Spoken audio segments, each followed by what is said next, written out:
Good morning. Good morning, everybody. My name is Jonathan Wilmot, and it's my pleasure today to introduce Richard Fisher for what I think is going to be one of the highlights of the conference. I think it's going to be one of the most lively and interesting events here this week. Richard Fisher was, until last week, President and CEO of the Federal Reserve Bank of Dallas, a regular member of the Federal Open Market Committee. He has a reputation as a lively and well-informed hawk, but I think he's unique in a number of ways in terms of the recent history of the Federal Reserve Board. Because not only has he impeccable academic credentials from Harvard, Oxford, and Stanford.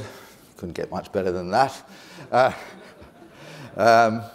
But he also has extensive experience of government in many different guises, including being the Deputy United States Trade Representative and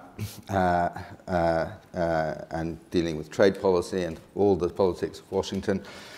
But on top of that, he's also an investor, and a very good one at that, and has a knowledge of markets which I think was extremely rare during his time at the Federal Reserve Board and on the Open Market Committee. So rather than listen to me, please join me in welcoming Richard Fisher. Best introduction so far. Thank you, Jonathan, and I appreciate very much the brevity of that introduction. You mentioned Harvard, Stanford, and Oxford.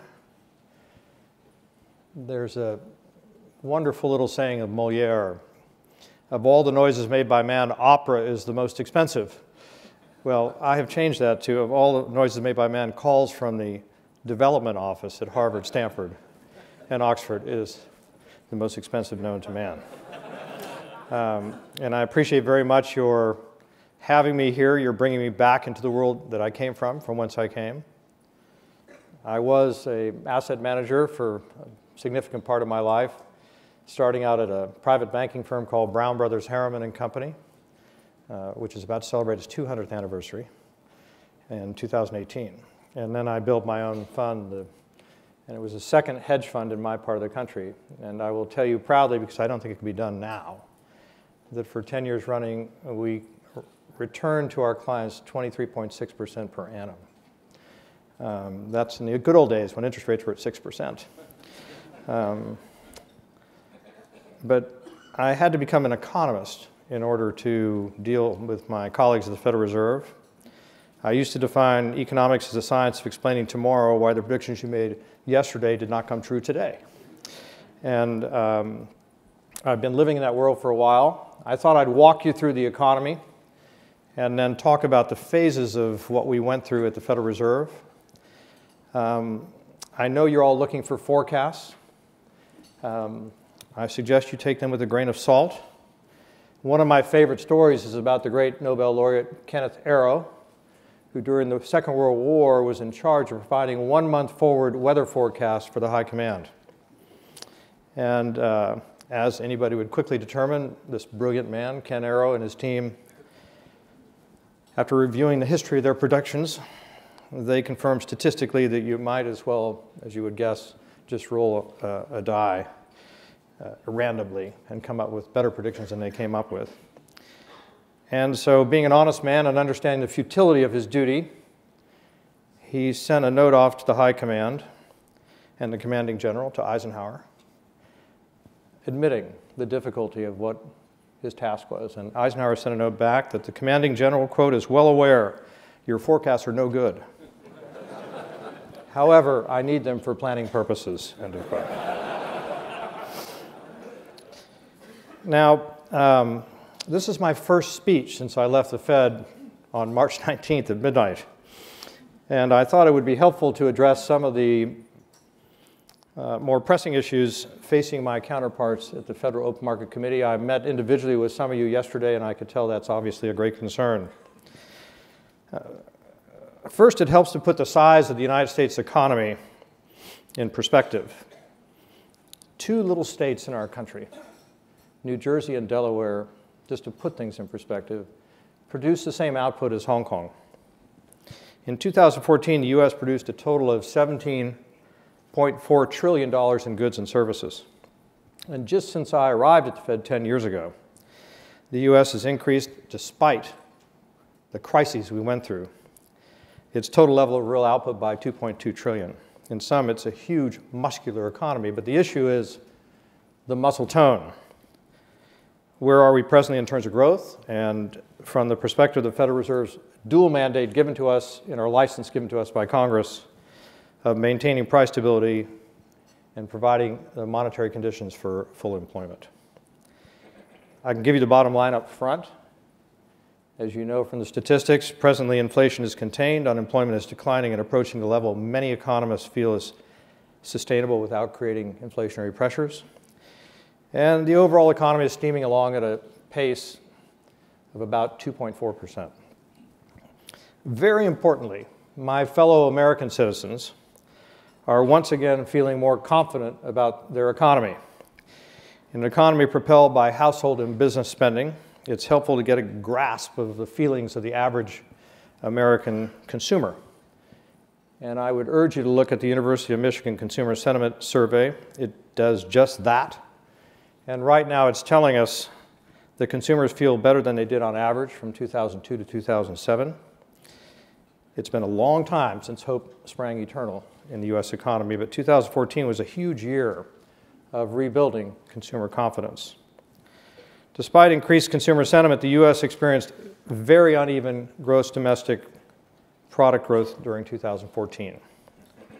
This was partly a result of a severe winter, which continues on in the Northeastern Corridor, and partly a result of the Affordable Care Act rollout, which disrupted the pattern of household health care expenditures.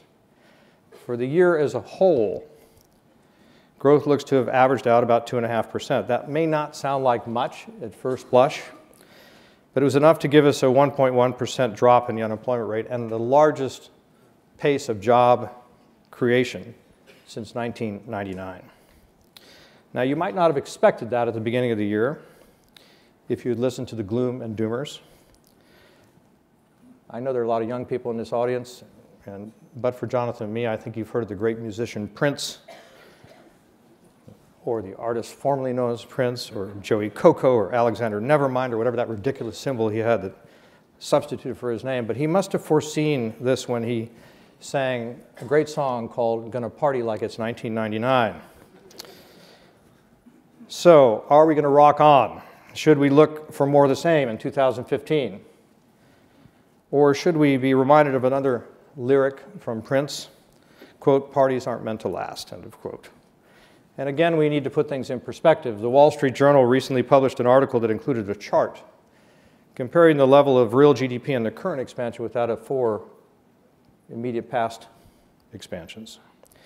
In that chart, the current expansion, the one we are in now, finished dead last, with output well behind what one might have expected based on the economy's performance during the late 1970s and 1980s, the 1990s, and 2000s. This picture changes markedly, though, if you divide GDP by available labor force. Then the current expansion is tied to that of the 1990s and edges out those expansions of the 1970s and the early 2000s. Really, all 4 of those expansions lie almost on top of one another. Only the recovery from the 1981-82 recession stands out. And the implication is that weak GDP growth we've seen during the current expansion, from our perspective at the Federal Reserve Bank of Dallas, is entirely explained by weak labor force growth. So the question, why has labor force growth been so weak?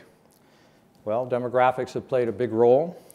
Population growth has slowed from 2.25% per year in the mid-70s to 1% today. And more baby boomers, old people like me and Jonathan, are pushing, but not yet at retirement age. The combined effects of these trends is that growth in the working age population, which is 16 to 64, has slowed to just 0.5% per annum. In addition, a higher proportion of young people are attending college than in the past, and the huge flow of women from the home to the workplace has largely run its course. The recession of 2008-2009 undoubtedly pushed many people into premature retirement, but it's doubtful whether enough of them can be brought back into the job market at this point to move the participation rate appreciably higher than it is now. In some, labor force growth has been anemic because of slow growth in the working age population, and because, for reasons that have nothing to do with monetary policy, the labor force participation rate for those of working age has stopped rising, and it started to trend downward. Labor force growth is likely to remain anemic over at least the next several years. With the working age population, again, expanding at only 0.5% per annum, the dividing line between a rising or falling unemployment rate is less than 100,000 jobs per month. For any realistic assumption about labor force participation, I want you to bear that in mind when you see the labor force numbers that come out constantly in the United States. 100,000 plus or minus makes a difference in the sign of where things are moving. The point is that economic growth at the pace we saw in 2014, if we are able to achieve it, will quickly drive us to and past the unemployment range regarded as sustainable by the policymakers of the Federal Open Market Committee. Here's a number to focus the mind. A repeat of 2014's performance on the labor front would put us at around 4.5% unemployment by year-end 2015. Now, the sustainable, or in Fed speak, the natural rate of unemployment, varies over time with changes in educational attainment and demographic composition of the labor force. At any point in time, estimates are subject to considerable uncertainty. We have to be constantly alert to the possibility that current estimates are mistaken, and yet still, given the dangers associated with overshooting full unemployment, which I'll explain in a minute, I believe it behooves monetary policymakers in the United States to be very cautious. With all the benefits of hindsight, the Congressional Budget Office estimates that the natural rate of unemployment has averaged 5.6%. And it has never fallen below 5% in the United States, going all the way back to the year 1948. Some commentators point to subdued wage growth as evidence that substantial labor market slack remains. Taking policy cues from present wage growth, though, I believe would move us into dangerous territory indeed. Slack responds to monetary policy with a lag, and wage growth responds with a lag to slack. So current wage growth is a very backward-looking way to measure policy stance. Moreover, the research we've conducted at the Federal Reserve Bank of Dallas has demonstrated that wage growth's response to labor market slack is highly nonlinear. In other words, the Phillips curve is not a linear relationship. The response gets stronger and stronger as slack diminishes. The gradual increase in wage growth that we've seen to date, just for the record, is entirely consistent with historical experience once lags and nonlinearity are taken into account. To, again, give you a point here, wage growth is now slightly exceeding 10-year inflationary expectations. And if we keep at the present pace of job creation, it'll clock in at 2.4% by the end of 2015. Now, some highly respected observers would have the Fed wait. One of them is Larry Summers, by the way. I'll take the direct quote from a recent essay in the Financial Times. We should wait to, quote, see the whites of the full employment's eyes, end of quote, before the FOMC starts raising rates or shrinking its $2.5 trillion bond portfolio. So, question, would pushing past full employment really be so bad? And so what if inflation arises, should it arise, temporarily above target? Can we do an after-the-fact course correction if we should turn out that policy is still too accommodative? Well, there's certainly something to the argument that it's okay to go off your diet from time to time, especially if your weight has been running below target. but you can't consistently binge without getting into trouble. Sooner or later, you have to bring your caloric intake back to normal, lest your weight and your waistline balloon and your health deteriorate. In the monetary policy sphere, unfortunately, cutting back has proven to be even more difficult than it is in personal weight control. In the real world, one never sees smooth, moderately sized unemployment increases that our simple mathematical models at the Federal Reserve so readily generate. A recessionary dynamic kicks in whenever the unemployment rate rises by more than a few tenths of a percentage point. The problem with overshooting full employment to any significant degree is that it has always set the stage for a recession. Gaining weight, in other words, reducing the unemployment rate, is easy. Attempts to lose weight, that is to stem overheating of an economy, seems always to get out of control and land us back at the fat farm.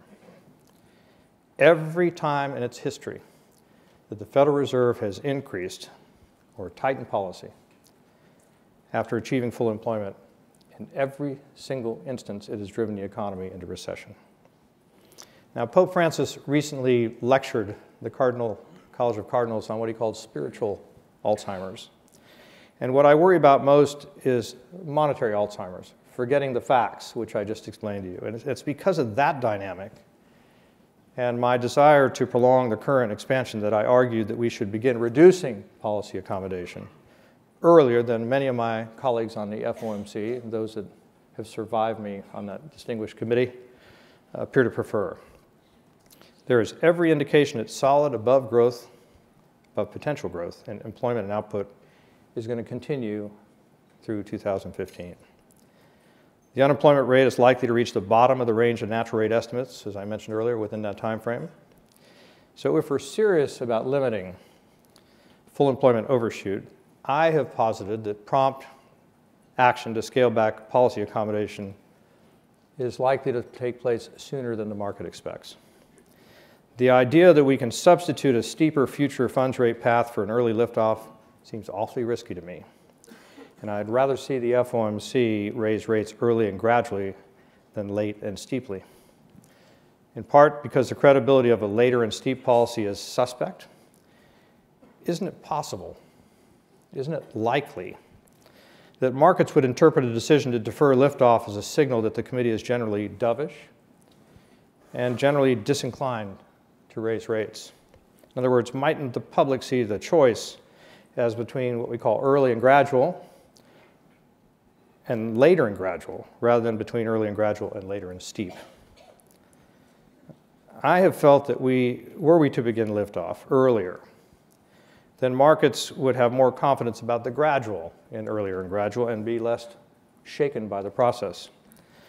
Otherwise, as some of my colleagues have publicly stated, if we were to defer liftoff to, say, December, but plan to raise rates quickly thereafter, people have to wait until January 2016 to determine whether we're really serious. Early and gradual is quickly verified. Later and steep requires a very high level of trust. It's certainly no stretch to me to think that markets might not completely buy into the steep in later and steep. And if they do, we might have another period like we had in the spring known as the taper tantrum. Then there's the incentive to renege. January 2016 arrives, let's say. Suppose the public has in fact not bought into the FOMC's promise of a steeper funds rate path because we've reached our objectives. What if the Fed's surveys of market operators and dealers reveal that financial bets and commitments have been made such that a move to raise rates appears likely to incite financial market turbulence, as we saw in that spring? Might not then future policymakers be strongly tempted to back down and compound the problem? Now, in the aviary of central bankers, I'm known as a hawk, as you mentioned. I mentioned yesterday that's because doves are members of the pigeon family, and I don't wish to be anybody's pigeon. And yet I haven't spoken of the immediate threat of inflation since 2008, when, as we approached August, we were literally approaching 8% inflation, and the legs of the table were pulling out from underneath us with the Lehman scare. So you may wonder how I view the minimum inflation or even deflationary pressure, or certainly disinflationary pressure that we are currently seeing. Well, the FOMC, to be honest with you, is trying its level best to understand the dynamics of inflation. It has declared a 2% intermediate target for inflation, which seems to be the standard for most central banks. This was Ben Bernanke's legacy. If you're thinking of one legacy, although there are many, it was adopting a 2% intermediate inflation target. Headline inflation measures, as you know, presently show a significant shortfall below that target, whether it's the headline PCE index or CPI index, and of course the production or the PPE indices. And the question is, should this low and still falling rate of price inflation retard the date of liftoff from zero interest rate policy, what we call ZIRP, that we have been operating for more than 6 years? And I would argue it should not. Especially where I come from, the Republic of Texas, people know that headline inflation is being held down by the big decline in energy prices that began in the second half of 2014. 37% of the operating wells that drill for oil in the United States are located in my Federal Reserve District, and a similar portion that operate gas wells. But we also know that once energy prices stabilize, headline inflation is likely to bounce right back up. Policymakers need to take past inflation into account, but they also need to take future inflation into account too. For policy purposes, it is inflation's medium-term trend that matters. And that's why in evaluating progress towards our price stability objective, I pay close to zero attention to realized headline inflation. I pay nearly as little attention to conventional core inflation, which excludes foreign energy prices. And here's a little advertisement for you, but I promise you it's a good one. I prefer the Dallas Federal Reserve's trim mean PCE core inflation measure, which each month excludes the most extreme upward and downward price movements regardless of their source. This is a series we've run since 1977 with 178 different items which are updated for their current usage. And it follows the principle, which we hoped to achieve and have, that a good core inflation measure strips the noise out of headline inflation and leaves the signal. The trimmed mean inflation rate so far held pretty steady in the face of the drop of energy prices and the appreciation of the dollar. It would not surprise me to see some decline in that trim mean run rate, as we did last month. That is in the near term, but I think the decline will likely be temporary. The inflation trend should reverse later this year, assuming that energy prices don't fall further and that we achieve some stability in the exchange rate. If you go to the Dallas Fed website, you'll see our most recent posting. The 12-month trim mean rate slipped slightly to 1.5%, and it's a range that it's been in, 1.5 to 1.7%, every month since April of 2014. Now, 1.5% is lower than the FOMC is shooting for, but it's a whole lot less discouraging than a headline inflation rate of almost nil. And I believe that at the end of the year, trim mean inflation is more likely to be above its current run rate of 1.5%. Well, that's probably about all the interpreted Fed speak you can handle in an early morning speech. So I'm going to give you a few takeaways here, and then I want to shift gears momentarily. First takeaway is the U.S. economy is improving. We are approaching any sensible measurement of full employment. We're not there yet, but we're approaching it. And even though the numeric inflation target for the intermediate term has not been reached, we have reasonable price dynamics that are unlikely to threaten future economic growth and continued job creation, as long as the Federal Open Market Committee does not flinch from beginning to normalize policy on a timely basis. Now, what keeps me up at night? Well, Walter Bagehot wrote an interesting essay in 1856 titled Edward Gibbon, and he said the following: at particular times, people have a great deal of money. At intervals, the money of these people is particularly large and craving. It seeks for someone to devour it. It finds someone. There's speculation. It's devoured, and then there is panic. Well, let's retrace the history here of what we've been through, and I'll summarize this as quickly as possible in my tenure under 3 chairmen of the Federal Reserve. I'll do it in terms of different acts in what I consider to be a multi-act play. So consider Act 1. It opens with a rather felicitous dance. You can see people dancing on the stage of a prosperous economy, have enjoyed a long period of so-called moderation, with growth propelled by globalization and a transition from what we used to call mutually assured destruction in the Cold War to mutually assured competition, and the advent of the internet. By the way, the iPhone wasn't even invented when I started at the Fed, and didn't come into work in the United States till the year 2007. And that period of happiness was denoted by a laissez-faire approach to regulation and the then as yet unheard of term of macroprudential supervision. The chairman was a believer in Ayn Rand. He was a libertarian. And we had just come out with a volume written by Tom Friedman called Alexis and the Olive Tree. At the same time, Michael Wolford had done his brilliant work on interest rates.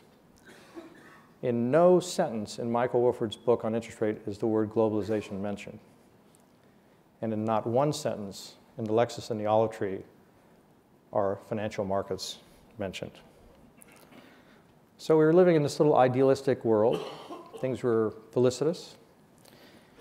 And we had a changing of the guard. An unassuming economist named Ben Bernanke took over from Alan Greenspan. And I think Alan should be given more credit for selling at the top than he's been given.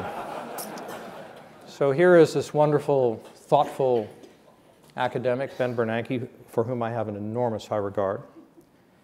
Unemployment is low, inflation is building a little bit, and then you know what hits the fan. I think that what wasn't on the forefront of theoretical economists' minds back then were what I would urge you all to read and reread again, which is Charles Mackay's brilliant essay in 1841, Memories of Extraordinary Popular Delusions. And let me quote from that. Every age has its particular folly, some scheme, some project of fantasy into which it plunges, spurned on either by the love of gain, the necessity of excitement, or the mere force of a lack of limitation. And the women in this room will appreciate this particular quote from Mackay: men think in herds and they go mad in herds, end of quote. Well, think of the schemes and fantasies of that era. Securitization, especially of mortgages, CLOs, CDSs, all insurance schemes that supposedly insured away risk. My favorite definition of insurance is that from Charles Dickens' great book, Little Dorrit. When one character says to the other, "What is insurance?" The answer is, insurance is when one person who cannot pay gets another person who cannot pay to say that he can pay. So what we learned during that first period, in that second act, was the frailty of economics who believe in rational expectations and efficient market theory, and the limited capacity of dynamic, stochastic, general equilibrium models in which finance and financial stability were ignored. One of my favorite economists and operators in the market, you'll all know who I'm talking about, is a man named Fisher Black. And he used to say that when you exist on the banks of the Charles, which is where Harvard and MIT are located, you believe in efficient markets. When you live on the bank of the Hudsons, you find out they don't exist. So scene 3, or act 3, is Bernanke transmogrified. Suddenly, everything fell apart. Confidence in interbank lending, money market mutual funds, even the basics of commercial paper, everything ground to a halt, and the economy was put at risk.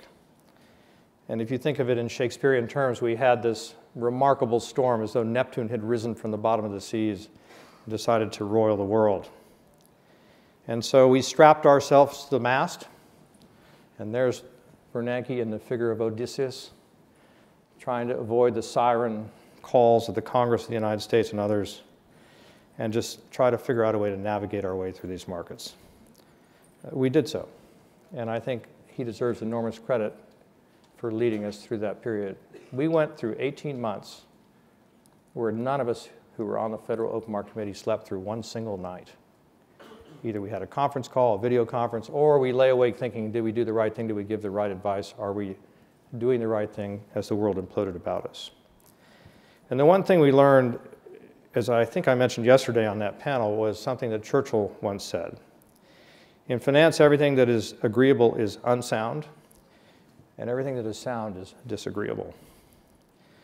Well, people really worried about what we were doing, committing trillions upon trillions of dollars to put our finger in the dike of economic disintegration. And it was a sound policy to pursue. But everything that is sound, as Churchill said, is disagreeable, and certainly the one thing we learned in that scene was the furor of the Congress of the United States, who didn't understand what the hell we were doing, and of course wanted to insert themselves into the process. Now we come to the next act. We managed to survive the storm. Some tranquility has been achieved. We did it by employing a zero interest rate policy, or ZIRP. And then we loaded on to 2 phases of quantitative easing and began the process of QE3 in March of 2009. You may remember, and I remember being asked by numerous journalists, aren't we talking about QE infinity? Won't this go on forever? And the answer was no. But what we did do is build our balance sheet to $4.5 trillion. When I started the Fed, it was a little less than $900 billion. And in return, since we only deal with depository institutions, by buying and moving out the yield curve to an average 7-year duration, very unusual practice for the Federal Reserve or any central bank, when you buy, you pay for it. When you pay for it, people have money. Where do they put their money? They put it back to the 12 Federal Reserve banks. As a result, we have a little over $2.5 trillion in excess reserves. Excess means not being used, for which we pay the hefty fee of 25 basis points per annum. No woman, no man who's a banker is satisfied with 25 basis points per annum, and yet that's where we are. So I think one has to consider the turbulence we went through, the hubris that we held before that turbulence occurred to us. And if you're trying to think of how the Yellen-based Federal Open Market Committees like to operate, that memory is firmly in mind. Or another way to phrase it is, we suffered a dramatic traumatic injury. And I don't know if you know much about traumatic brain injury. I've unfortunately had to deal a great deal with that with a member of my family. One never wants to incur that risk again. We have a historical precedent from 1937 when Benjamin Strong and the New York Fed had the power that they no longer have. And we live with that shadow hanging over us of having moved too soon and driven the economy back into recession or into depression. And we have to balance that out with the way monetary policy operates with a lag. Now, one educational institution you did not mention that I attended before I went to the really expensive ones was I was a midshipman at the Naval Academy before I went to Harvard. And I learned that how to pilot a ship. And I likened monetary policy to piloting a ship. When you're at the con, or the wheel of a great ship, a large ship, you begin to slow down miles before you reach your intended destination. There are no brakes you can slam on, make a sudden stop. Ship velocity, like monetary policy, operates with a lag. And if you wait to see the whites of the eyes of full employment and then have to raise rates sharply, I believe it'll shock the economy and frighten the markets. So taking a page from Pope Francis, as I mentioned earlier, I hope we don't forget the past. I hope we remember that the wisest policy option has proven to be early and gentle interest rate increases as we approach full employment, and I believe that's what you'll see sometime in 2015, and certainly sometime within the next 100 years. Let me just conclude. I know the focus of your interest is on this dynamic region of Asia. I had the pleasure yesterday of sitting with Jose Barroso on the stage, And I have noted with great interest the developments in Europe. I've also noted that the DAX is up 40% this year. So there's some discounting of potential. I would suggest to you that you don't forget the remarkable place that is called the United States. During a period when we were all wondering about our future and in panic, I was quoted as saying that the United States was the best looking horse in the glue factory. The outlook was bleak everywhere, and we in the United States were hobbling along on unsure legs. And now, thanks to accommodative monetary policy, the indestructible force of American entrepreneurialism, most vividly demonstrated, by the way, not just by what happens in Silicon Valley, but by the dynamics of one individual, a man named George Mitchell, who made such innovations in the energy sector, by the way, with no thanks to the fiscal and regulatory shenanigans of the White House and the Congress. We revolutionized the energy business. Our business used the downturn overall, all US businesses, to tighten their expense structures, ramp up productivity and efficiency. They've used accommodative policy of the Fed and the abnormally low interest rates that we've engineered to clean up their balance sheets, to replace existing debt with lower cost debt, and also tighten up their equity structures, buying back shares, improving shareholder satisfaction by paying out higher dividends. During the depths of the crisis, one of my most esteemed colleagues of the Federal Open Market Committee, we never talk about who said what, but her name is Janet Yellen, noted that in looking at our bank's balance sheets at that time, quote, nothing on the right was right and nothing on the left was left. Well, now on the balance sheets of US corporations and banks, we have a much healthier scene than we have seen in decades. And here's the point.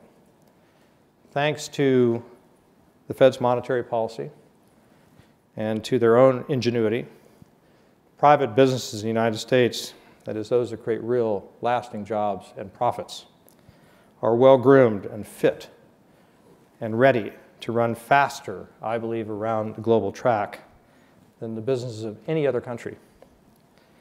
So let me get away from the tag of the best-looking horse in the glue factory. I know, particularly here in Hong Kong, and I've been to the racetrack, it's a popular sport. And I want you to reach back in your memory to the scene of the Belmont Stakes in 1973. It was won by a horse called Secretariat, who won by 31 lengths, unprecedented in horse racing.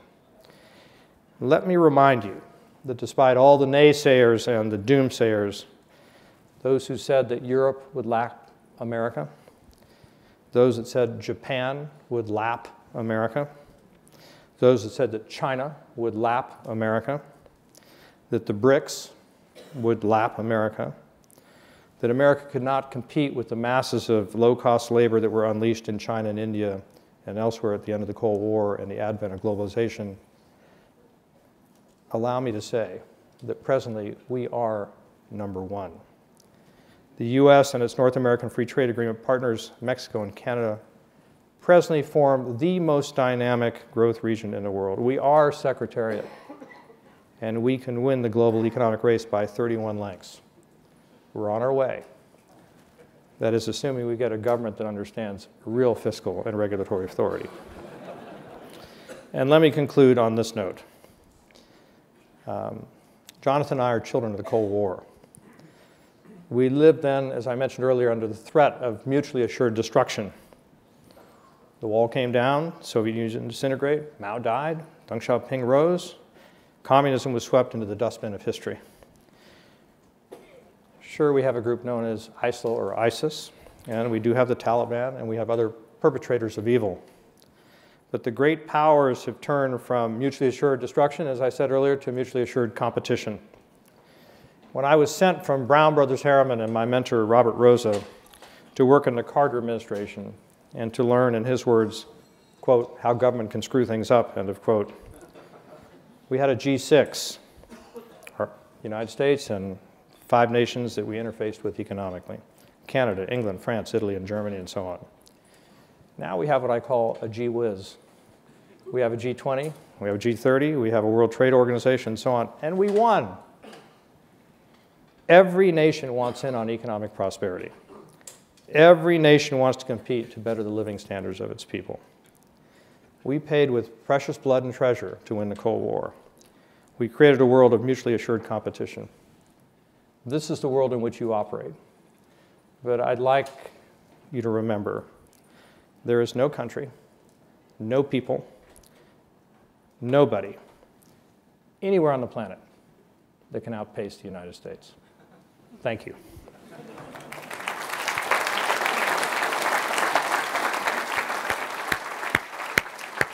Now, in the spirit of central banking, I would be happy to avoid answering any questions that you have. I'm going to ask you to come and sit down to answer the questions, if I may. Thank you very much, Richard, for a very lively talk. I'm sure everybody is dying to ask you the wrong questions. Blue lanyards only, please. Just before we kick off with the really difficult questions, I'm going to ask one which is, I hope, kinder and gentler. Chairman's privilege. You mentioned that labour supply had slowed quite a lot in this expansion compared to previous ones. Right. Do you have any thoughts about the outlook for productivity and for the effect of innovation on the future growth of productivity, which has been rather soft during this expansion? The issue of productivity is an interesting issue. I wonder about the statistics behind it. Every time I've gone to the ECB, whether it was under the former president, a Frenchman who had to act like a German, or the current president, an Italian who has to act like a German, they've asked how we've been able to achieve our productivity enhancement, for example, in my part of the United States. We've grown unemployment in the Federal Reserve District, the 11th Federal Reserve District, which is Texas, and a sliver of Louisiana, what we call the productive parts of Louisiana. It's a very small part of that state. And in southern New Mexico, so it's 98% Texas. We've been growing our employment at 3.7%. And I just want to put this in perspective so you understand the dynamics of a country where people can move and lift the entire economy. If you go back to 1990 and you peg the employment at 100 for each individual state, New York has created 12 jobs, so it'd be at 112. Michigan's created 9 jobs, the old center of industry. And the Federal Reserve District that I serve, Texas in principle, has created 68 jobs for every 100. You mentioned innovation, and I mentioned the innovation, of course, that we all know of in the technology sector, what's happened in terms of internet. But think of the innovation and productivity enhancement and the difficulty of measuring it from fracking and horizontal drilling and 4D seismology. Again, due to one man named George Mitchell, which has changed our entire posture in the United States, given the United States consumers, particularly the low-income quartiles, an enormous tax cut, and also changed the dynamics of our Middle Eastern politics over time. So I can't really give you a clear answer on the numerical productivity, but my suspicion is that we're not measuring things correctly. We're obviously an innovative, adaptive, productive society. And I think the real issue, and I'm going to step back here, having first gone to China in 1979, having been part of the team sent by Jimmy Carter to negotiate with Deng Xiaoping the normalization of relations. We had seized their railroad stock when they had seized our railroad stock that we had lent to Chiang Kai-shek, and we in turn froze their financial assets, not very much, all deposited at the Chase, by the way. So Secretary Blumenthal was sent by President Carter. I was his aide. We spent 9 days with Deng Xiaoping. The first Chinese I had ever heard speak of the process of creative destruction. I believe the United States are masters of creative destruction. This has been, of course, what the Thatcher Revolution helped emphasize in the UK.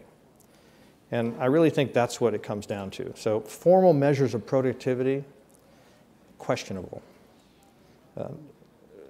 One would think in aging societies you become less productive, but I think the real issue is adaptability and being able to deal with creative destruction and recreate something new constantly. And again, I find it very difficult to see that done as well as it is done in the United States elsewhere. I think I fed you that I've question. avoided answering your question. Now, we've got we've got just under 4 minutes left, so if anybody would like to ask a question, now there's a couple over there, so the furthest away on the front row on the left, please, try and be democratic. Thank you, Richard. It's been a very inspiring presentation. Just want to ask you about the oil price. Obviously, that is a great impact in your state. How do you see the oil price going forward? Have we seen, that definitely have an impact on your employment that you just mentioned? Right. Have we seen the worst in terms of the oil price, or how do you see it going forward in 2015, 2016? Thank you. Here's what I think, and this is based on our own economists. So we do have sort of the top energy economists, obviously, in our bank, in our district, because that's what we're surrounded by, but also what I call my interlocutors in the industry, who I speak to constantly. First of all, I think the Saudis were late in realizing what we had accomplished in the United States. They are still the swing factor. And they're going through what economists would call a process of price discovery. Realistically, if you were to go to Rex Tillerson, the CEO of Exxon, he would tell you that even field by field, whether it's the Bakken shale or whatever shale growth might, nobody really knows what the lifting costs actually are within even a single field. The reason I mention that is because I think the Saudis are going to take their time. And King Abdullah, before he passed away, clearly realized, working with his staff, that it was time to really test the system, because we have become a swing producer as well. I might add, I hope with no offense to the royal family, but he also probably went to his deathbed with a smile on his face because of the damage that is being done to Iran by virtue of this price discovery process. I think this will take a couple years to run its course. Our growth rate in my Federal Reserve District will slow in terms of employment growth, 3.7% per annum, which we've been running probably down to the 1.5 to 2% range. But our studies show that this is a tax cut for the American people, and that it is likely to add, depending which model you use, between 0.3 and 1.3% to GDP growth per annum as long as it is sustained. Very importantly, it has the most positive impact on the middle income quartiles. And here's a data point that you might consider, which is one of the weaknesses of the United States. For the last 15 years, we've had minimal job creation in the 2 middle income quartiles. I don't speak about classes because I'm an American. I don't believe we have classes, but we do have quartiles of incomes. The lower income quartile has grown. The upper income quartile, which I would argue has been the greatest beneficiary of quantitative easing. The rich and the quick have done well with zero interest rate money. But the middle income quartile job creation numbers are flat over a 15-year period. And I would add this. If Texas were to secede from the Union statistically, they're negative. We've been the job-creating cauldron amongst our 27 million people in my state of job creation. So if you take Texas out of the statistical base, which of course we have done in order to show off, you'll see job destruction in the middle income quartiles.